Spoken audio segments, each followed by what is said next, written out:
फैबाय ना लोगोफोर लाइभआव बिसिनायाव गोलांबाय आं ओरै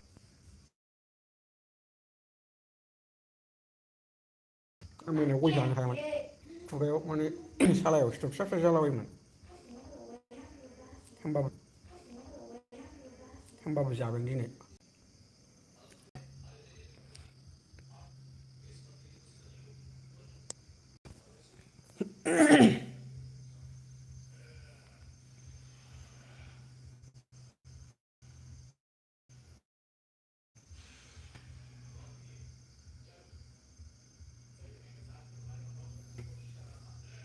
मुसारि खोंबाय नेटआ मा जादों दिनै फाग्लासो जागोन डिसकानेक्ट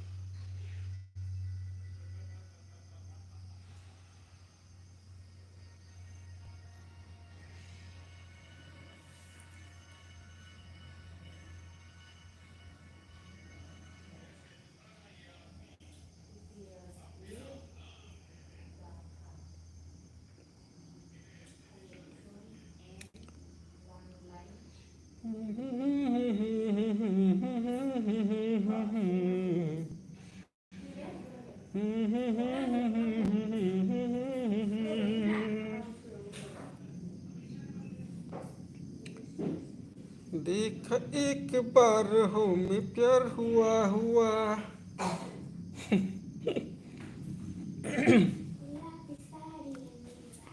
लिरखांबाय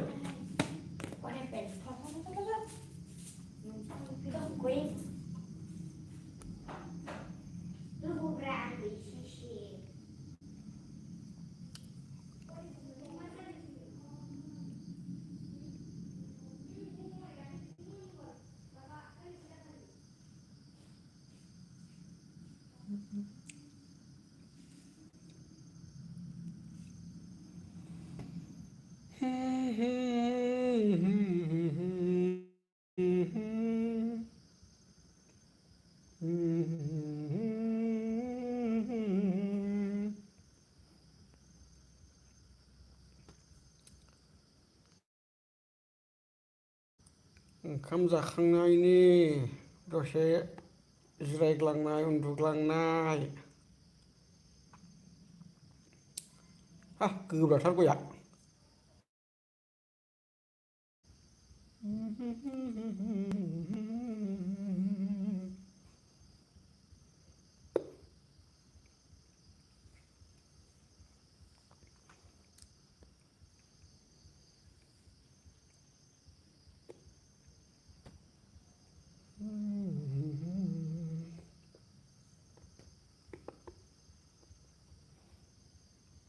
अयथासार गोब्रालै गोफाथार गयाबो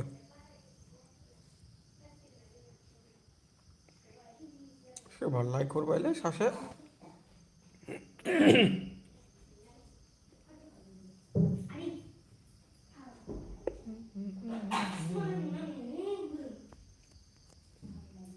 लिरखांबायमोन ना लिरखाङाखै हैद आंनि मबाइलाव सिनेमा नुमा सिनेमाया फैनो रोङा आंनि मबाइलाव लेखा फरायोब्रा नुवाखै नोङो नुवाखै नोङो माबायदि लाइभ होदों जाम्बिसो आंनि मबाइलाव सिनेमा फैयाथ'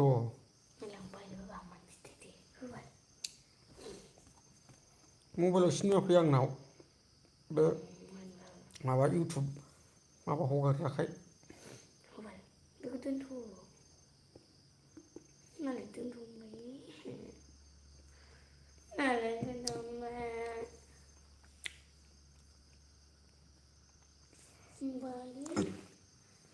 टर्स लाखाबाय नै टर्सजों देगोन आं खिन्थु मिन्थिखा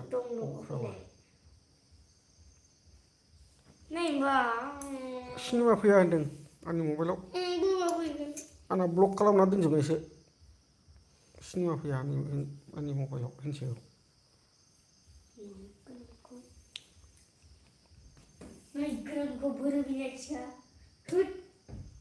आदि आथिं बिदिखौ बुजायो नामा? नों थैबाबो नोंनि बसाव थेवबो गाबथारा नोंनि आं थैबा गाबनाङालै।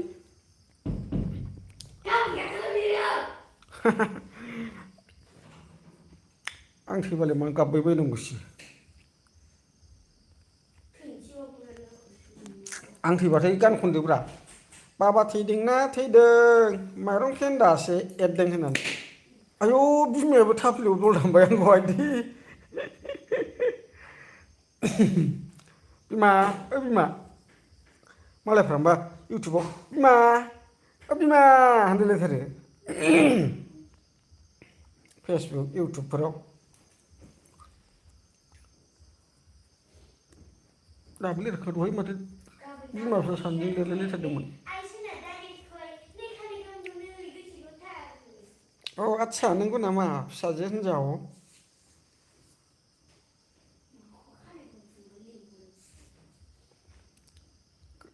गयाबो जोबा नै दाबो।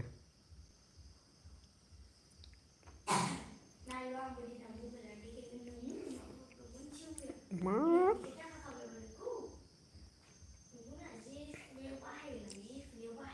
मा लिरदों नोंलाय? मबाइलाव डाटा एन्ट्रि खालामदां।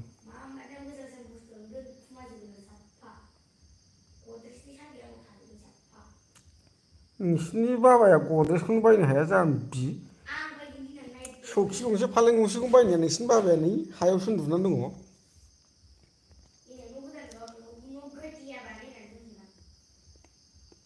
ना फालें गंसे दङ ना सौखि गंसे दङ नोंसिनि बिफानाव।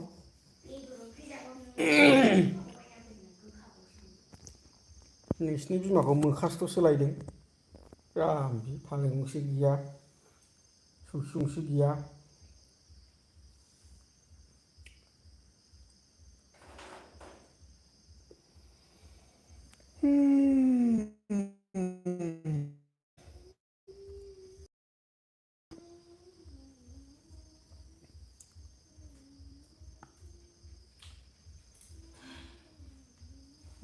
सापात्ता जाबाय?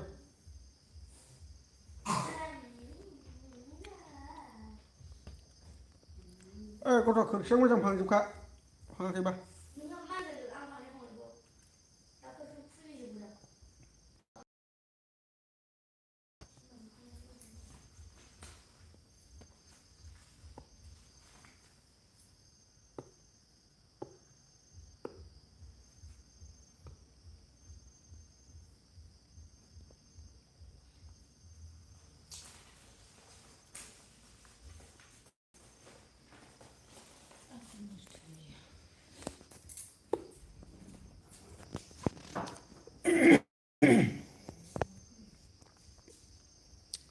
अ अनजालि नोंलाय माथो हाबा रोङानो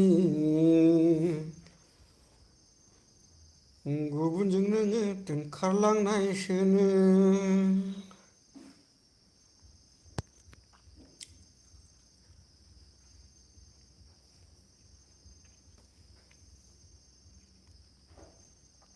ओरैबादि गोफालै बाब गथ'या फिसायानो। अ अनजालि नों माथो हाबा रोङानो गुबुनजोंनो दोनखारलांनायसोनो।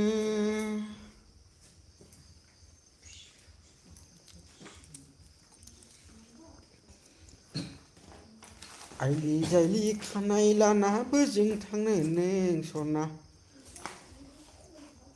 बुरला जारला जि लाना बहा खारलांनो रथ' आगै रथ' खारनो नाङा सना थाबायनानै थां।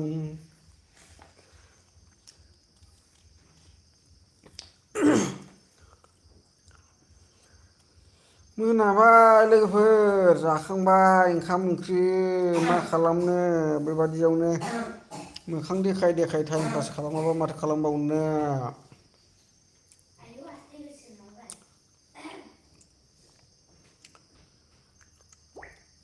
टिभि नायनो टिभिबो गैया कम्पिउटार नायनोबो कम्पिउटारा नोङो एकदमबारे मा नुयो कम्पिउटाराव जेबो गैया जा एसे एनै सोलोंनो बेल' मोनो टाइम पास जाया कम्पिउटारावबो ओंखायनो मबाइलावनो इउटुबाव लाइभ फैनानै टाइम पास खालामाबा उफाय गैला नेट पेकआबो मेरला दङ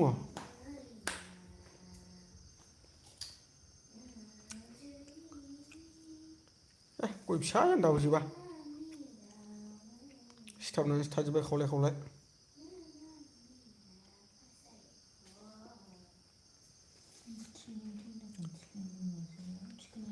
गामि खाथियाव बर' सिनेमा देखायदोंमोन टिकेट गोनां सोर फाग्लालाय नायगोन मबाइलावनो नुजोबखासै गोसोबादि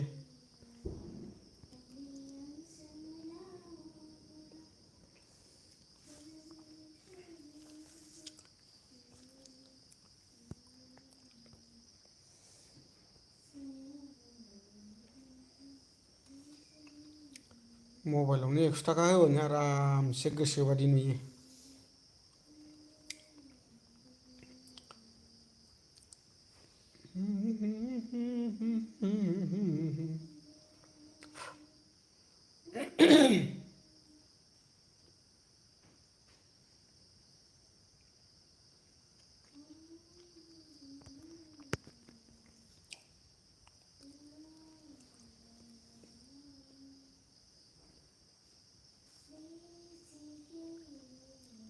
आराम बे प्लास्टिक टेबोल ट्रि टेबोलखौ लाबोदों बे सायाव लिरबा जाया आरामनो दाथ' नों बिराद आथिं रुवायगोन ना बिदि गंनो लिरनाया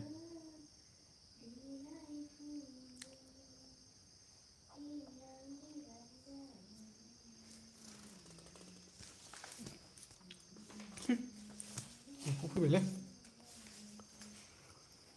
गावदां बिबार जानानै बारहैगोन आं नोंनि सेराव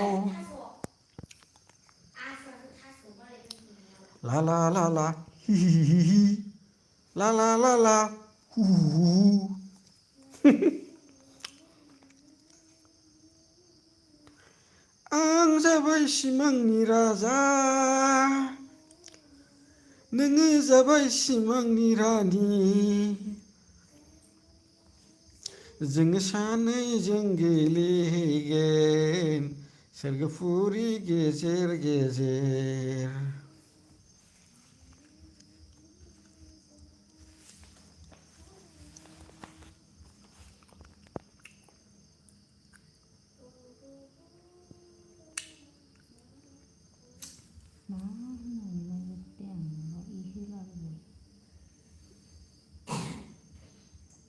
नायनानै लिरनायानो मोन भुल जाखो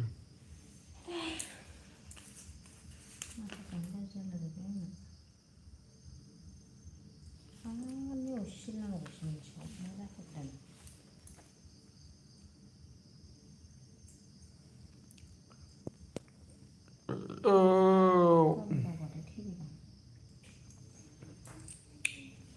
गोदोनासिम जाबाय आं दिनै ओंखामखौ ओंख्रि गैयाबाबो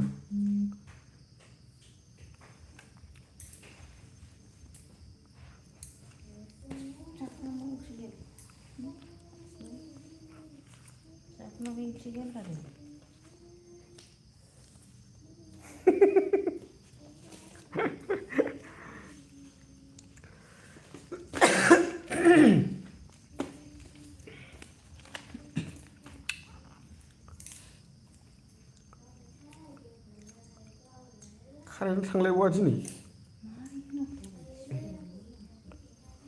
मा लिरनाय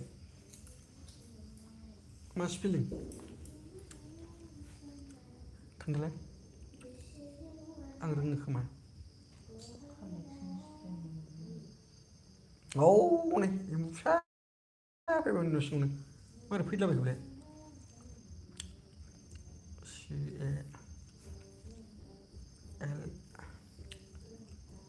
CALCTION रबि ओरै फैबायलै हनै खिथु मोजां बुंबा एम्बु हाबबोबायलै दर खेवनानै एम्बु फिसानो होस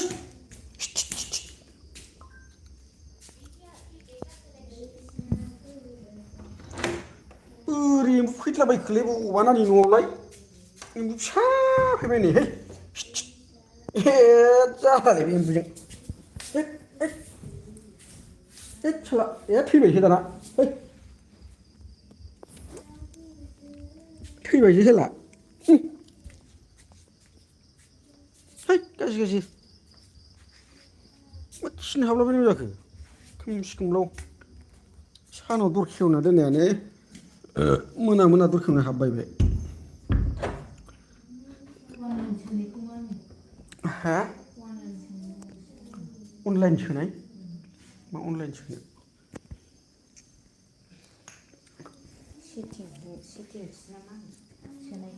थोद सेटिं आलदासो अनलाइनानो जाखायोना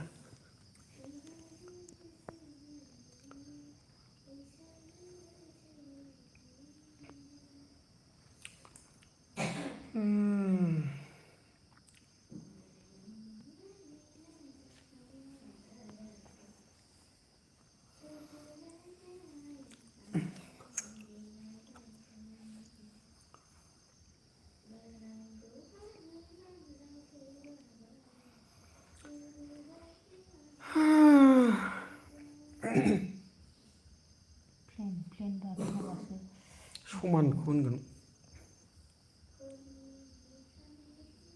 प्लेना समानावलाय आरो नोंनिबा सोगोनां जाहाथे औवासो थरखथारलायदों मानसियाखौ मबाइलाव हाबजोबायलै सावना लाइफानो हाबजोबाय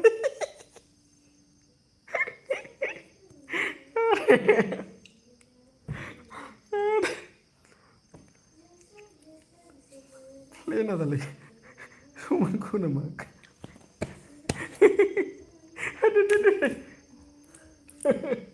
आंबो रोंगौब्रा इंलिस जाम्बि ओंखायनो मबाइल सेरनो रोंदां इंलिस रोंनायखाय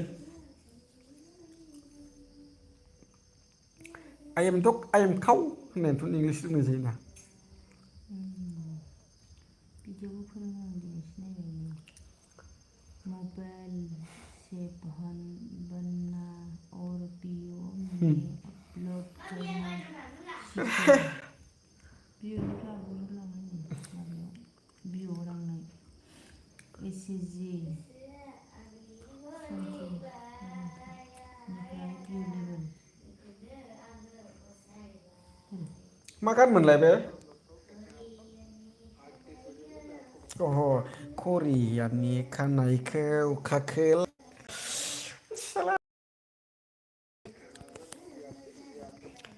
जाबायलै बाबाय आखाइ रुमायजोब्बाय नेटफ्लिक्सआलाय मेला दंबावोमोन दोनथ'सैलां गोसो थोनायखाय लेबेल देखायदों ओइ सिखोला नोङो नोङो नोङो नोंखौनो बुंदों आङो